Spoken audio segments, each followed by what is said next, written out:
Salam sejahtera kepada Dr. Afidatul. Tajuk yang saya pilih ialah Analisis Mitos Yunani dan Rom berdasarkan teori Roland Barthes, yaitu saya memilih kajian terhadap Icarus dan Romulus dan Remus. Pengenalan untuk mitos dan teori pula ialah mitos bukan sekadar cerita tentang dewa dan wira, tetapi merupakan sistem komunikasi yang membawa ideologi dan nilai masyarakat melalui tanda. Teori mitos dari Roland Barthes, dia menekankan hubungan antara penanda dan petanda yang membentuk makna ideologi dalam kehidupan manusia. Mitos Yunani yaitu Icarus pula, di mana Icarus ialah anak kepada Daedalus. Mereka ini membuat sayap daripada bulu burung dan lilin untuk melarikan diri dari Pulau Crete. Icarus terhujat untuk terbang terlalu tinggi ke arah matahari, hingga lilin pada sayapnya mencair dan dia jatuh ke laut dan lemas. Manakala mitos dari Rom yaitu Romulus dan Remus, di mana Romulus dan Remus ialah anak kembar kepada Rhea Silvia dan Dewa Mars. Mereka nih dibuang ke Sungai Tiber tetapi diselamatkan oleh seekor serigala betina yang menyusukan mereka. Dan apabila mereka dewasa, mereka membina sebuah kota baru, tetapi bertelingkah tentang lokasi dan kuasa. Jadi Romulus membunuh Remus dan menjadi pemerintah tunggal serta menamakan kota itu sebagai Rom.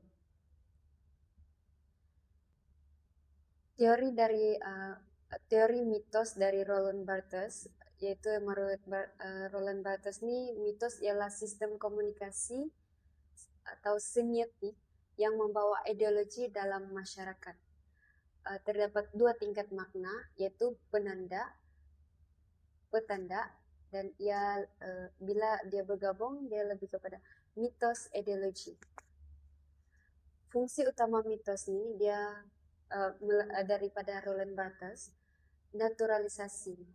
Pertama, naturalisasi, di mana mitos menjadikan sesuatu yang sebenarnya hasil budaya, sejarah, atau politik yang kelihatan semula jadi, wajar, dan sudah seharusnya begitu.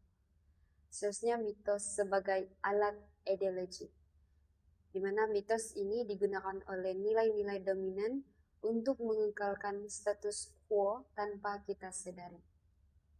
Seterusnya juga cara kerja mitos, yaitu depolitisasi, di mana mitos membuang sejarah dan latar belakang politik yang kompleks, lalu menyajikannya sebagai fakta tanpa beban yang mudah diterima masyarakat. Ini adalah formula dari Barthes, yaitu penanda atau signifier, dan petanda dipanggil signified. Jadi ia akan menjadi dia lebih kepada mitos atau ideologi, di mana makna kedua yang membawa kepada ideologi ini.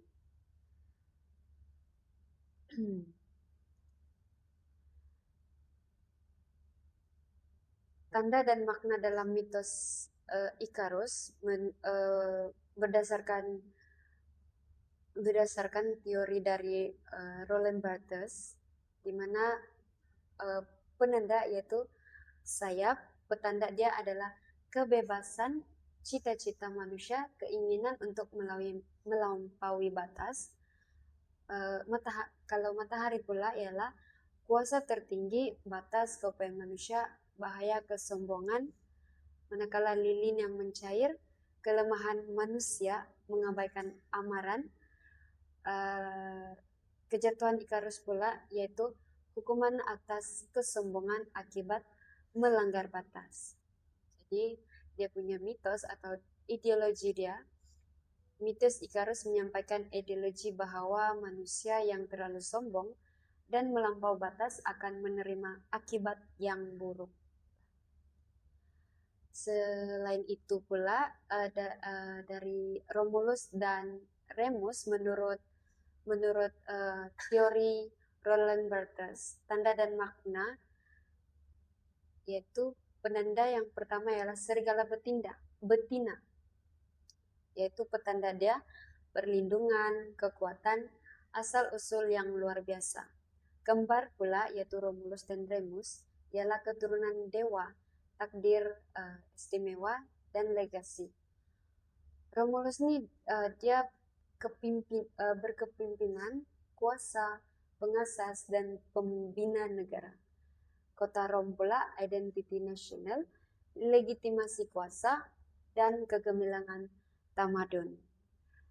Jadi mitos Romulus dan Remus ini dia menyampaikan ideologi bahwa kekuasaan Rom adalah takdir suci yang dilahirkan daripada kekuatan dan sokongan para dewa, sekaligus memberikan legitimasi ketuhanan kepada pembentukan Rom. Untuk perbandingan kedua-dua mitos ini, dari segi aspek tema, Ikarus dia cita-cita manusia dan terbatas, manakala dari Romulus dan Remus takdir ketuhanan dan penumbuhan negara. Dari aspek fokus, Ikarus nih dia ada kesombongan individu, manakala dari Romulus dan Remus dia tentang keturunan, kepimpinan, dan kuasa. Khususnya dari aspek ideologi, mitos Ikarus dia amaran terhadap keangkuhan. Dan mitos Romulus dan Remus ini dia legitimasi kuasa dan identiti bangsa. Dari aspek akibat pula, Ikarus ada tragedi dan kemusnahan, manakala Romulus dan Remus terdapat pembentukan negara dan empire. Seterusnya yaitu yang terakhir, konsep Bartes melalui dari mitos Ikarus dan naturalisasi batas dan hukuman moral. Manakala mitos Romulus dan Remus pula dia punya konsep dari Bartes itu naturalisasi kuasa dan takdir ilahi. Kesimpulannya, teori Roland Barthes ini dia membuktikan bahwa mitos berfungsi sebagai sistem komunikasi yang membentuk ideologi dalam masyarakat melalui tanda dan makna. Seterusnya mitos Ikarus ini dia memperlihatkan ideologi tentang batas keinginan manusia dan akibat kesombongan. Manakala mitos Romulus dan Remus menonjolkan legitimasi kuasa tentang kuasa serta pembentukan identiti dan tamadun Rom melalui takdir ketuhanan. Tuntasnya, mitos bukan sekadar cerita lama, tetapi alat ideologi yang membina nilai, mempengaruhi cara kita berpikir dan mengekalkan sistem sosial serta politik dalam sesebuah tamadun.